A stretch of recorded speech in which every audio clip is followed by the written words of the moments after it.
अब इंटरेस्टिंग चीज ये है कि एक तरफ तो बांग्लादेश में जो पाकिस्तान के जॉइंट चीफ गए, अच्छा पाकिस्तान के नेवी के चीफ भी जाने वाले हैं और पाकिस्तान और बांग्लादेश के दरमियान एक बहुत बड़े डिफेंस एग्रीमेंट की तरफ बात बढ़ रही है। अच्छा, बांग्लादेश जो है उसने चिकन्स नेक के ऊपर अपना एयरबेस एक्टिव कर दिया है। पाकिस्तान और चाइना मिलकर बांग्लादेश को पाकिस्तान JF-17 थंडर बना के देगा, कामरा में जो बनते हैं। फिर चाइना जो है वो J-10C मल्टी रोल एयरक्राफ्ट देगा। बांग्लादेश को इस वक्त अगर किसी एक मुल्क से खतरा है तो वो सिर्फ भारत है। बांग्लादेश अगर किसी एक मुल्क के खिलाफ जंगी तैयार। अस्सलाम वालेकुम जी, welcome back to my channel. यहाँ पे जी बात करेंगे पाकिस्तान बांग्लादेश रिलेशंस के हवाले से, जिसने ऑलरेडी इंडिया को एक बहुत बड़ा धचका दिया हुआ है। मीनवाइल जब इंडिया पाकिस्तान के ख़िलाफ़ एक बहुत बड़ी प्लानिंग कर रहा है, पाकिस्तान ने एक दफ़ा फिर सरप्राइज़ दे दी इंडिया को। यहाँ पे पाकिस्तान, बांग्लादेश और टर्की के दरमियान जो मिलिट्री अलायंस है उसको सेट कर लिया गया है। यहाँ पे इन तीनों कंट्रीज़ के दरमियान मिलिट्री अलायंस जो है वो साइन कर लिया गया है। ये छोटी नहीं, ये बहुत बहुत बड़ी न्यूज़ है, क्योंकि ऑलरेडी चाइना, बांग्लादेश और पाकिस्तान के दरमियान जो डिफेंस कॉरपोरेशन है उसकी वजह से इंडिया बहुत बहुत ज़्यादा खौफ का शिकार है, जिसके बाद अब एक नया बॉम्ब इंडिया पे गिर चुका है। अभी आप लोग साथ मैं बहुत अहम किस्म की रिपोर्ट शेयर करूँगी।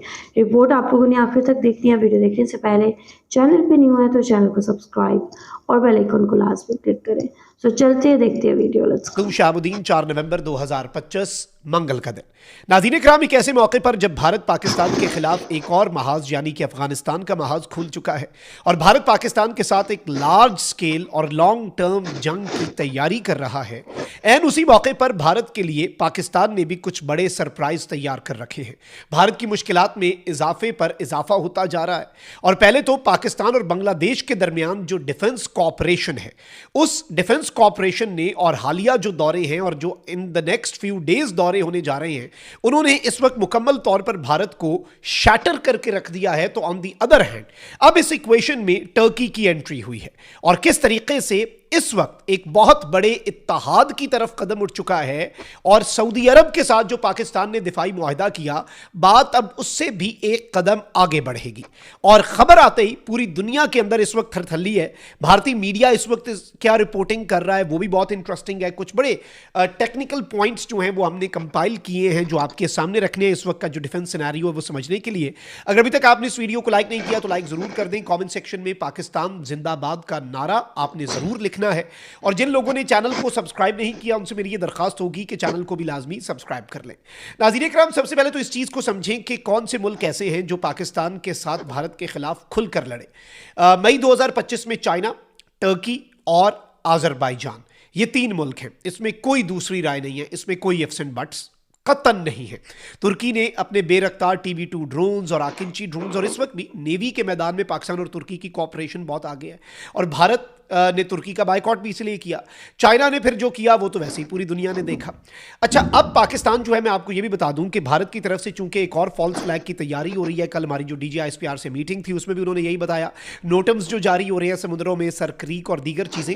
नंबर 1, पाकिस्तान का जो सऊदीया के साथ डिफेंस एग्रीमेंट है, बहुत से लोग कहते हैं कि भाई अफगानिस्तान वाले मामले पर इस डिफेंस एग्रीमेंट में कुछ हुआ या नहीं हुआ। देखिए, ये तो कोई इतनी बड़ी चीज़ थी ही नहीं ना, इनके लिए तो पाकिस्तान का fraction of our military might was enough and we don't even consider that a war. लेकिन सऊदी अरब के जो वजीर दिफा हैं मोहम्मद बिन सलमान के छोटे भाई, वो कह चुके हैं कि भाई एग्रेसर जो है उसके खिलाफ सऊदी और पाकिस्तान मिलकर लड़ेंगे, इसमें कोई दूसरी राय नहीं। तो मैं आपको ये भी कंफर्म कर सकता हूं कि Pakistan is in contact with gulf countries, specifically Saudi Arabia, regarding what India is doing around Pakistan borders and specially in the waters, यानी पानियों के अंदर, अरेबियन सी में, इंडियन ओशन में, और जो नोटम्स है वो। और पाकिस्तान इस वक्त मुकम्मल तौर पे अपने जो रीजनल पार्टनर्स हैं, अरब कंट्रीज़ हैं, उन्हें भी एतमाद में रखे हुए हैं, क्योंकि पाकिस्तान ने भी कुछ बड़े सरप्राइजेस तैयार किए हुए हैं। पाकिस्तान इस मरतबा अगर डिस्ट्रक्शन होती है तो इंडिया के वहमो गुमान से बहुत ऊपर होगी। लेट मी टेल यू, ये मैं आपको कंफर्म कर सकता हूँ। लेकिन अब इंटरेस्टिंग चीज़ ये है कि एक तरफ तो बांग्लादेश में जो पाकिस्तान के जॉइंट चीफ गए, अच्छा पाकिस्तान के नेवी के चीफ भी जाने वाले हैं और पाकिस्तान और बांग्लादेश के दरमियान एक बहुत बड़े डिफेंस एग्रीमेंट की तरफ बात बढ़ रही है। अच्छा, बांग्लादेश जो है उसने चिकन्स नेक के ऊपर अपना एयरबेस एक्टिव कर दिया है। पाकिस्तान और चाइना मिलकर बांग्लादेश को पाकिस्तान JF-17 थंडर बना के देगा, कामरा में जो बनते हैं। फिर चाइना जो है वो J-10C मल्टी रोल एयरक्राफ्ट देगा। बांग्लादेश को इस वक्त अगर किसी एक मुल्क से खतरा है तो वो सिर्फ भारत है। बांग्लादेश अगर किसी एक मुल्क के खिलाफ जंगी तैयारियां कर रहा है तो वो भारत है। बांग्लादेश ने चाइनीज मिसाइल्स जो हैं वो भारत के बॉर्डर के ऊपर चिकन्स नेक जो है 7 रियासतें जो हैं इंडिया की, जिनमें से कुछ पर बांग्लादेश का भी क्लेम है और ग्रेटर बांग्लादेश का जो ख्वाब है, तो वहाँ पर भी इन्होंने मैं ये समझता हूँ कि बाज़ाब्ता तौर पर जो चाइनीज़ मिसाइल्स हैं वो डिप्लॉय किए हैं। लेकिन अब इंडिया टुडे की एक रिपोर्ट में देख रहा था नाज़रीन इकराम, और उनका खौफ मुझे लगता है कि बहुत ज़्यादा बजा है। उन्होंने कहा कि एक और बड़ा प्लेयर जो है वो इस गेम के अंदर शामिल हो चुका है और इंडिया के बैकयार्ड में एक और प्लेयर आया है, यानी जो बांग्लादेश वाली साइड है। कहते हैं this time it's not China, this time it's Erdogan's Turkey. और कह रहे हैं कि इंडिया के डोर स्टेप पे, इंडिया की दहलीज पे टर्की एक मिलिट्री एम्पायर खड़ा कर रहा है, पहले पाकिस्तान के साथ कोऑपरेशन करके एक तरफ से और अब दूसरी तरफ। इस सब के अंदर कहते हैं कि भाई पहले पाकिस्तान को आर्म किया टर्की ने और पाकिस्तान को हथियार दिए, पाकिस्तान के साथ खड़ा हुआ, और अब बांग्लादेश के साथ, चूंकि हसीना वाजिद की हुकूमत का खात्मा हो चुका है और नई हुकूमत जो है वो मुस्लिम यूनिटी के ऊपर यकीन रखती है, तो अब बांग्लादेश ये कर रहा है। फिर कहते हैं कि भाई इंडिया टुडे का ये तज्जिया है कि इसमें जो एर्दोआन का ऑटोमन दौर का माइंड सेट है, एक फिर इसमें इस्लामिक सॉलिडारिटी का फैक्टर, और कहते हैं कि ये बहुत कैलकुलेटेड है। जो टर्की है वो अपना इन्फ्लुएंस बढ़ा रहा है, टर्की अपने आप को एक ग्लोबल प्लेयर के तौर पे और मुस्लिम उम्मा के लीडर के तौर पे चूंकि पोर्ट्रे करना चाहता है। कहते हैं कि जी सिक्योरिटी मैप जो है वो इस वक्त बड़े सगीर का, साउथ एशिया का चेंज हो चुका है। ड्रोन्स और डिफेंस डील्स जो है वो टर्की की गेम चेंजर हो सकती है, इसे ये खदशे के तौर पर जारी बात है पेश कर रहे थे। फिर कहते हैं कि भाई टर्की ने जो पाकिस्तान को 300 ड्रोन्स दिए इंडिया के खिलाफ जंग में, और फिर जो अतातुर्क जिनाह एक्सरसाइजेज हैं दोनों मुल्कों के फाउंडर्स के नाम पे, वेरी इसमें वो क्लोजनेस का पता चलता है, उसका उन्होंने जिक्र किया। फिर कहते हैं कि अब टर्की जो है इट इज़ रेडी कि वो बांग्लादेश में दाखिल हो। कहते हैं कि ये चिटागोंग में और नारायणगंज के अंदर टर्की जो है वो 2 डिफेंस इंडस्ट्रियल कॉम्प्लेक्स जो है वो बांग्लादेश को बनाकर दे रहा है। और ये यूनिस गवर्नमेंट जो आई है इनकलाब के बाद, जो बांग्लादेश में इनकलाब है उसके बाद ये डिसाइड हुआ। फिर एक लैंडमार्क डिफेंस डील जो है उसके ऊपर टर्की काम कर रहा है बांग्लादेश के साथ, और उसमें इंडिया के लिए बड़ा परेशान कुन है, क्योंकि एक तरफ तो चाइनीज़ मिसाइल लग गए जी इंडिया के बॉर्डर चिकन्स नेक के पास, ठीक हो गया। चाइना और पाकिस्तान एक एयरबेस बना रहे हैं, पाकिस्तान के नेवी के चीफ जा रहे हैं, जॉइंट चीफ जा रहे हैं, इतने दौरे हो रहे हैं कि इंडिया उनका ट्रैक नहीं रख पा रहा। उससे भी ज़्यादा इंटरेस्टिंग कि J-10C multi role aircraft Rafale शिकन, JF-17 थंडर ब्लॉक 3 तैयारे अजरबैजान को भी मिले हैं, अभी बांग्लादेश को मिलने जा रहे हैं। और इसके साथ अब ये कहते हैं कि इंडिया के, अब ये तो अटैक के लिए है ना सारी चीज़ें, और इवन टर्की जो है वो एक लैंडमार्क डिफेंस डील, बहुत बड़ा दिफाई मुआहदा जो है उसमें प्रोडक्शन राइट्स जो हैं, को प्रोडक्शन राइट्स टर्की के जो बेरख्तार ड्रोन्स हैं और आकिंची ड्रोन्स हैं उनकी बांग्लादेश को देगा, ताकि बांग्लादेश अपने मुल्क में टर्की के साथ मिलकर वो ड्रोन्स बना सके। टर्की इस वक्त ड्रोन टेक्नोलॉजी में पूरी दुनिया में लीड कर रहा है, ये भी आप ज़हन में रखिएगा। फिर कहते हैं कि इंडिया, ये तो सब कुछ अटैक के लिए हो गया, इंडिया से बचाने के लिए टर्की अपना एयर डिफेंस सिस्टम जो है वो भी बांग्लादेश को प्रोवाइड करने जा रहा है। Now this is also going to be something very huge, very big. लेकिन ये तो यहाँ तक खतरात का इजहार कर रहे हैं, लेकिन अब जो खबर आ रही है वो ये है कि even there is a chance कि 3 ममालिक जो है, और इस हवाले से बांग्लादेश में से ये आवाज़ें उठना शुरू हो गई हैं कि 3 मुस्लिम ममालिक जो हैं उन्हें अब एक इत्तेहाद बनाना होगा, और उसके इम्कानात बढ़ते जा रहे हैं। और जो हालिया दौरे हैं उन्हें खैर इंडियन मीडिया भी इसी निगाह से देखता है। पाकिस्तान ने कहा था ना इस मरतबा हम ईस्टर्न साइड से घुसेंगे, हम कोई और महाज खोलेंगे नहीं, हम ये नहीं कहेंगे जैसे तुम तालिबानी रजीम को कहते हो कि उधर से लड़ो ज़रा, हम इधर से घुस जाएंगे। उन्हें भी फेंटा पड़ा, तुम्हें फेंटा पड़ेगा, दोनों के लिए हम तैयार हैं। लेकिन पाकिस्तान इस दफ़ा अगर घुसा भी तो ईस्टर्न साइड से खुद घुसेगा, ये याद रखना। जहाँ पर अपने एसेट्स छुपाए हुए हैं पाकिस्तान की रेंज से बाहर, पाकिस्तान उन्हें अपनी रेंज में ला कर दिखाएगा।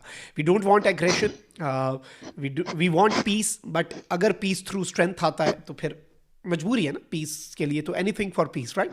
लेकिन अब नाज़रीन इकराम खबर ये आ रही है कि Pakistan, Turkey and Bangladesh are set to form a military support alliance against regional adversary.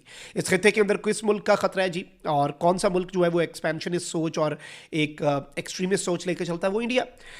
Aggressor, जैसे सऊदिया ने और पाकिस्तान ने कहा कि हम एग्रेसर के खिलाफ है। सऊदिया के खिलाफ एग्रेशन कौन सा मुल्क कर सकता है, एवरीवन नोज। पाकिस्तान के खिलाफ एग्रेशन कौन सा मुल्क कर सकता है, एवरीवन नोज।